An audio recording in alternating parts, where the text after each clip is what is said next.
Salam saudara pemirsa, selamat berjumpa kembali dengan kami dalam program Berita Pengharapan. Hari ini atau sekarang, mari kita berdoa semuanya. Minta perlindungan oleh darah Yesus, karena saya sebentar membicarakan tentang kuasa iblis. Saya juga mau berdoa untuk diri saya sendiri, supaya dilindungi oleh Tuhan. Ya. Mari kita berdoa sebelum kita lebih jauh menekan firman Tuhan ini. Bapa, dalam nama Yesus kami berdoa, Tuhan lindungi hamba-Mu ini Tuhan yang menyampaikan firman Tuhan. Lindungi juga Tuhan kami semua yang sedang menyaksikan program ini, bungkus dengan darah-Mu yang kudus, karena kami akan membicarakan si jahat, penipu, pendusta, yaitu iblis sendiri. Terima kasih Tuhan, dalam nama Yesus, haleluya, amin. Mari kita buka Alkitab kita dari Perjanjian Baru, Injil Yohanes pasal 8 ayat 44. Yohanes pasal 8 ayat 44, demikian bunyi firman Tuhan, iblislah yang menjadi bapamu dan kamu ingin melakukan keinginan bapamu. Ia adalah pembunuh manusia sejak semula dan tidak hidup dalam kebenaran, sebab dalam dia tidak ada kebenaran. Apabila ia berkata dusta, ia berkata atas kehendaknya sendiri, sebab ia adalah pendusta dan bapa segala dusta. Amin. Saudara pemirsa, coba saudara perhatikan di sini. Saya kalau baca Alkitab itu kaget. Kenapa? 2 kali disebutkan tentang orang yang tukang bohong itu masuk neraka. Nanti saudara silakan baca dalam Wahyu pasal 21 ayat 8 dan 27. 2 kali disebutkan saudara sekalian. Jadi dia disetarakan dengan penyembahan berhala, orang yang berbuat hal yang tidak baik, terutama seperti prostitusi dan lain, disamakan itu saudara sekalian. Jadi jangan kita bilang boleh bohong untuk hal yang baik. Itu dari iblis. Ya, saya bohong untuk membela orang. Saudara, itu dari iblis. Tolong dengar baik apa yang saya katakan. Biarpun engkau melindungi anak kandungmu sendiri, dengan demikian engkau bohong, saudara tidak berkenan kepada Tuhan. Nah, apa sebabnya di sini dikatakan bahwa induknya, bapaknya segala dusta itu ialah iblis. Dan iblislah menjadi bapamu, baris terakhir, sebab ia adalah pendusta dan bapa segala dusta.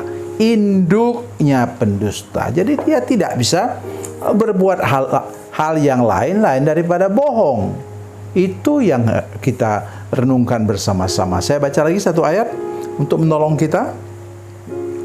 Itu dari 2 Korintus pasal 11. 2 Korintus pasal 11. Ini perlu kita baca. Kadang-kadang kita tidak begitu ingat ayat ini, walaupun sangat jelas disebutkan. Ayat 14.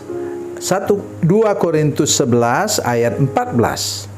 Hal itu tidak usah mengherankan, sebab iblis pun menyamar sebagai malaikat terang. Ayat 13 bilang apa? Sebab orang-orang itu adalah rasul-rasul palsu, pekerja-pekerja curang yang menyamar sebagai rasul-rasul Kristus. Siapa ini? Hamba Tuhan. Ya, saya memang tidak setuju dengan ada satu tulisan yang mengatakan bahwa kita patut mencurigai semua hamba Tuhan. Menurut saya itu tulisan itu justru tulisan dari iblis. Kenapa? Kata mencurigai ini adalah tidak diperkenankan oleh Tuhan. Baik dalam suami istri, dalam rumah tangga, orang tua terhadap anak, tidak boleh saling mencurigai. Jadi kalau dia menulis mencurigai semua hamba Tuhan, itu bahaya. Tetapi di sini Paulus berdasarkan fakta, kata Alkitab. Sebab orang-orang itu adalah rasul-rasul palsu, pekerja-pekerja curang yang menyamar sebagai rasul Kristus. Coba sudah lihat lagi perbandingannya yang ditulis oleh Rasul Yohanes.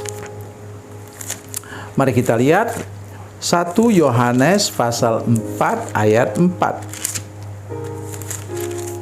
1 Yohanes 4 ayat 4. Demikian bunyi firman Tuhan, kamu berasal dari Allah, anak-anakku, dan kamu telah mengalahkan nabi-nabi palsu itu. Sebab roh yang ada dalam kamu lebih besar daripada roh yang ada dalam dunia. Jadi kita mampu mengalahkan yang palsu-palsu itu, yang datang dari iblis, yang bapa segala dusta tadi itu, kalau Roh Kudus ada dalam hati kita. Tidak lain daripada itu. Kita sendiri tidak mampu, saudara sekalian. Karena apa yang kita lihat itu terbatas. Kita hanya bisa melihat penampilan luar. Kita mendengar khotbah berapi-api, misalnya hamba Tuhan. Berapi-api kita melihat mujizat dilakukan. Tapi sudah pernah membaca itu dalam dalam khotbah di bukit Matius 7, ya dikatakan bahwa Tuhan, bukankah kami mengadakan mujizat demi nama-Mu? Bukan kami buat begini. Dikatakan bahwa enyahlah engkau, hai hamba yang melakukan kejahatan. Kenapa begitu? Di balik segala macam apa yang dia buat, di belakang dia itu tidak hidup berkenan kepada Tuhan. Tersembunyi. Itulah yang dinyatakan tadi, kalau jangan mengikuti bapa segala dusta. Saya sudah katakan tadi bahwa ada orang katakan, oh boleh bohong untuk melindungi orang, boleh bohong untuk kebaikan. Kebaikan apa? Kalau itu sudah bohong, ya pasti berbuah bohong juga. Kan dulu ada nyanyian yang mengatakan, tidak mungkinlah itu pohon durian berbuah manggis. Tidak mungkinlah pohon manggis berbuah duren. Jadi mari kita hidup berkenan kepada Tuhan. Taruhlah Roh Kudus penuh dalam hati dan pikiran kita, sehingga kita tidak sampai terjebak menjadi anak dari bapa segala pendusta itu, yaitu iblis. Tuhan Yesus memberkati, Tuhan Yesus baik. Mari kita berdoa. Bapa, dalam nama Yesus, terima kasih untuk firman Tuhan hari ini. Kami berdoa supaya kami semua menjadi orang yang hidup dalam kebenaran, orang yang penuh dengan firman Tuhan, penuh dengan Roh Kudus, supaya kami tidak pernah terjebak ke dalam tipu daya iblis yang mau mengajak kami untuk berbohong, berdusta, dan menipu orang. Terima kasih Tuhan. Dalam nama Yesus, haleluya. Amin.